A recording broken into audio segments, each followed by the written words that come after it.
This is for another teacher. I love these old poets in their late 80s. I have a thing for them. This is Gerald Stern, who grew up in my hometown of Pittsburgh and rode the same streetcars on the same streets I did. So, the last streetcar for Gerald Stern. In the last dream of streetcars, it was yellow and fast, tracks close to the curb so you wouldn't pass, but I did. I think it was his streetcar, and I wonder, is he well? And is she there watching him grow even more beautiful and impossible as he runs down? Gold watch, yellow streetcar, carefully shaving the throat.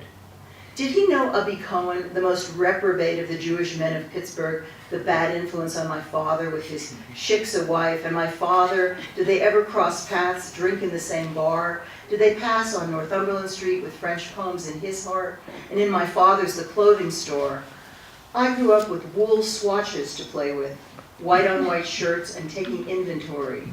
Why was he my teacher for only 10 days, and my father beyond death? Why was my father carrying my one poem in his wallet until he died? Was he buried on Blackamoor Street with my one poem? Did he ever meet a man 20 years his junior, crooning in the Hill District? Did they agree Dean Martin was better than Sinatra? Did my father see a man dancing and wonder what the women saw in him? Did they ever squeeze by on that narrow stairway up to the speakeasy on Walnut that was called the Hollywood Social Club? Or did my brother's friend Toby, wildest of those guys, ever have a law case defending poetry? Did he post bail for an illicit poem? In the last dream of streetcars, I asked no questions, felt the physical thrust and rush of yellow, yellow, yellow on Ellsworth Avenue, bright as a taxi on this week of my high school reunion, which I attended the only way I could, which is in dreams and inquisition. Where is my dream father now? My dear teacher, how is his mind?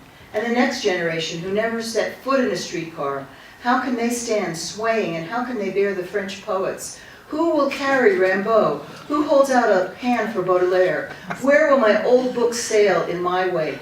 What becomes of erudition after the streetcars are gone?